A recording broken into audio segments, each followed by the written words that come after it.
عن أبي رقية تميم ابن أوس الداري رضي الله عنه أن النبي صلى الله عليه وسلم قال: الدين النصيحة. قلنا لمن؟ قال: لله ولكتابه ولرسوله ولأئمة المسلمين وعامتهم. رواه مسلم. Riwayatkan hadis daripada Abi Ruqayyah Tamim bin Aus Ad-Dari radhiyallahu anhu, sesungguhnya Nabi Muhammad SAW telah bersabda, ad-dinun nasihah, agama itu adalah nasihat. Kami pun berkata, untuk siapa ya Rasulullah? Rasul bersabda, lillahi, nasihat untuk Allah, wali kitabihi, untuk kitabnya, wali rasulihi, dan untuk rasulnya, wali a'immatil muslimin wa ammatihim, dan untuk pimpinan-pimpinan umat Islam dan orang-orang awam di kalangan mereka. Hadis diriwayatkan oleh Muslim.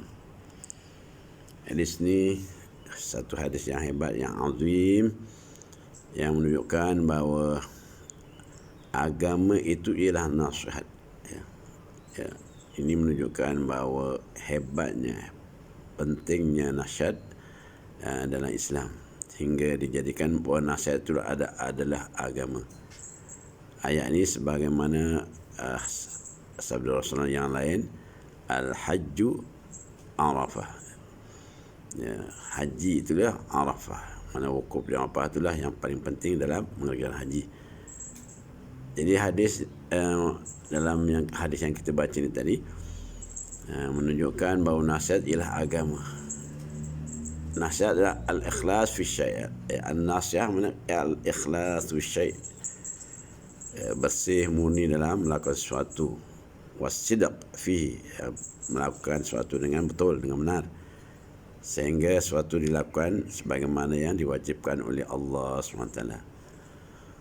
Ya, agama adalah nasihat dalam semua apa yang diwajibkan oleh Allah Ta'ala, sama ada dalam untuk meninggalkan benda yang dilarang oleh Allah Ta'ala, yang merupakan yang bentuk dalam bentuk yang umum, yang merangkumi hak Allah, hak Rasul, hak Quran, hak pemimpin umat dan orang awam. Jadi bagaimana, apa yang dimaksudkan dengan nasihat untuk Allah? Nasihat untuk Allah bukan kita nak beri nasihat pada Allah, tidak. Maknanya ialah nasihat pada orang lain supaya mentauhidkan Allah dan ikhlas dalam melakukan ubudiyah kepadanya. Mana kita tumpukan ubudiyah kita hanya kepada Allah semata-mata.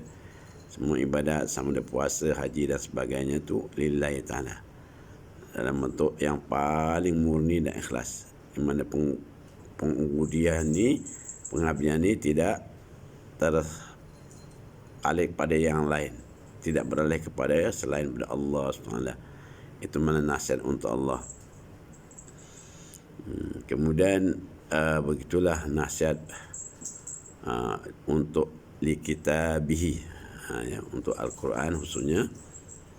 Maksudnya kita kena bagi nasihat untuk menjadikan Quran sebagai bahan untuk tadabbur, berfikir dan diamalkan, kerana terkandung dalam Al-Quran amat perintah dan larangan.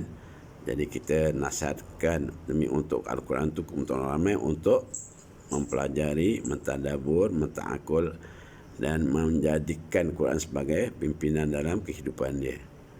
Jadi wajib sebagai seorang mukmin untuk mengambil berat tentang hak Quran tu, harus ditadabbur dan diamalkan, sama ada dari sudut tutur katanya kita mana baca dan dari sudut amali dia. Kemudian begitu juga dengan Rasulnya, nasihat untuk li rasuli, dengan kita menjunjung melaksanakan apa yang dibawa oleh Rasulullah sallallahu alaihi wasallam, mentaati perintahnya, menjauhi larangannya, beriman bahawa Rasulullah adalah Rasul yang sebenarnya yang daripada Allah SWT, dan dia adalah merupakan penyudah para anbiya dan para Rasul. Di samping untuk mempertahankan sunnah dia, kita melaksanakan hidup kita dengan berdasarkan sunnah Rasulullah sallallahu alaihi wasallam. Kemudian kita nasihat pula untuk a'immatul muslimin pula. Maksudnya ialah dengan mengajak mereka untuk terus as-sam' wa ta'ah fil ma'ruf, melaksanakan ketaatan pada para pemerintah dan memberi nasihat mereka supaya mereka dapat melaksanakan ma'ruf dan bekerjasama dengan mereka dalam jalan kebaikan dan meninggalkan keburukan, dan tidak meninggalkan mereka begitu saja kerana tak setuju dengan pemerintah kita lari begitu saja, dan kita tidak membantah apa yang dilaksanakan, apa yang diperintahkan oleh mereka, selama mana mereka berada dalam kebenaran. Kita wajib mentaati mereka selama mereka melakukan ma'ruf dan meninggalkan munkar dan melaksanakan perkara yang tidak bertentangan dengan syariah.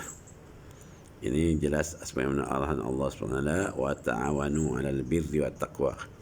Kita terus bekerjasama yang melaksanakan kebaikan dan ketakwaan. Jadi itulah apa ni kita kena memberi nasihat kepada sesama kita agar pemerintah kita mentaati pemerintah kita ulil amri selama mereka berada dalam ketaatan pada Allah SWT. Dan kita juga kalau boleh memberi nasihat pada para pemimpin agar terus berada dalam landasan yang benar. Dan untuk nasihat para awam, orang-orang awam di kalangan umat Islam ni, maknanya apa? Fa innaha takunu bi ta'limim, dengan mengajar orang awam dan memberi pendidikan kepada mereka dalam agama dan mengajak mereka pada Allah SWT, amar atau kita ajak mereka melakukan ma'ruf dan menghalang daripada melakukan munkar, dan melaksanakan hudud atau mentaati yang ke atas apa-apa yang berlaku dalam masalah hukum hakam, harus rujuk kepada hudud dan ta'zir. Semua ini adalah nasihat untuk mereka. Jadi kita sama-sama melakukan kerja nasihat menasihati antara kita, sebagaimana yang tersebut dalam surah wal asri, innal insana lafi khusrin illa allazina amanu wa 'amilus solihat wa tawassaw bil haqq wa tawassaw bis sabr. Sering maknanya sentiasa berpesan-pesan untuk menegakkan kebenaran dan dengan kesabaran. Mana nasihat cukup penting dalam agama. Jadi kita sama-sama kita menjadi orang yang memberi nasihat yang ikhlas lillahi ta'ala. Aku qali hadza, wassalamualaikum warahmatullahi wabarakatuh.